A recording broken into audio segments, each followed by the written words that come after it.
The Duviri Paradox, the newest quest added to Warframe, is focused on the Drifter.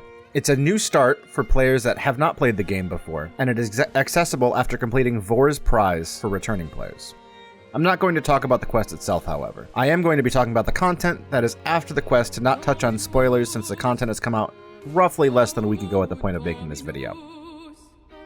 The main grind is doing the spiral over and over again. They've basically made the content roguelike. You load into the old man's cave and you pick from the select set of Warframes as well as from a few weapons. You can upgrade the amount of Warframe and weapon choices by upgrading your intrinsics, just like your Railjack upgrades. All of your intrinsics will help you in the long run, but you can focus on one or spread them out amongst all of them. The choice is up to you. There are 3 main quest types in Duviri. The Experience, which is access to the whole open world, side quests, story and all.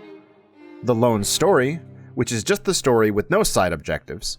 And the Circuit, which is the Warframe only mode that runs between the Warframe mission types on repeat, and you go for as long as you'd like. In the Duviri Experience, you cycle between open world zones and small Warframe sections that are in secluded parts of the map that you would call the Undercroft, doing your standard mission types. As the Drifter, you explore the open world, and you can either do the main objective or side objectives. You can roam the open world and do random tasks, from guiding rams, playing music, fishing, and this will let you get more decrees to make yourself more powerful and get more drops for vendors. The Lone Story is the same as the Experience, except there are no side quests. The only thing you can do is the main objective, so there's no point in exploring the nooks and crannies of the map. It is a more streamlined experience for those that just want to farm the boss drops.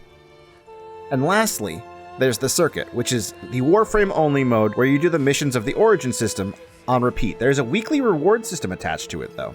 So I think it's worth it if you do not have the weekly Warframes that are offered to you. I'm not going to go into detail on the mood spirals, because all they do is change a color palette, and who is talking to you on every run, so they don't really affect anything, so I don't see a point. So what's the point of these new missions? Incarnate weapons. Plain and simple. There are 5 new Incarnate weapons to unlock. They remade old weapons with new Incarnate stats on them. These are only accessible through Steel Path.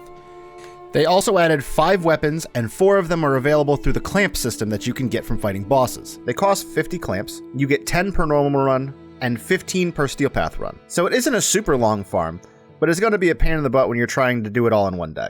You're going to end up needing 200 clamps to get all the weapons, not including anything from the vendor that have a weekly reset that also cost clamps. Now that we're through the main part of the mission types, I wanted to voice my opinions on the new content.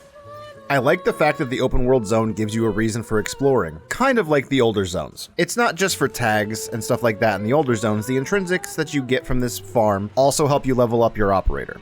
I feel like the RNG of the roguelike part can be very unbalanced. As somebody who doesn't have every Warframe built and every weapon built, some of the rental builds just feel like they don't do enough. I feel like they're fine for base game content, but they're not kitted for the Steel Path. I can see this being a reason why people would be reluctant to run them. However, I do know people that have every single frame kitted out and every single weapon kitted out, so it doesn't matter what they get. But I feel like for someone like myself, who's an average player in the game who does not have everything built, they're getting shafted by the mechanics based for the new and the advanced players. It puts them on even ground, but it puts players that are somewhere in the middle in a place to struggle.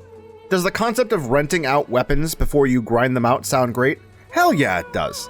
I really wish there was something like this before, so that way I knew what weapon types I liked instead of using trial and error, which that grind could have taken days for me to find out that I didn't like the weapon in the first 5 minutes, and then toss it off as MR fodder and never touched it again. Do I think the Warframe catch-up mechanic is nice? Of course I do. Some of those older frames are a pain in the butt to farm. I'm talking about you, Equinox. I just feel like people who haven't had enough time to build everything out of sheer boredom are stuck in this weird place of limbo, hoping and praying that they get a good weapon and a good frame in their cycle, or else they're going to not have a good time running this roguelike experience. I feel like the new system is a step in the right direction, but I do hope to see improvements on it in the future. You'd be so inclined to leave your opinion down below in the comments. I'd love to hear it. Thank you for watching.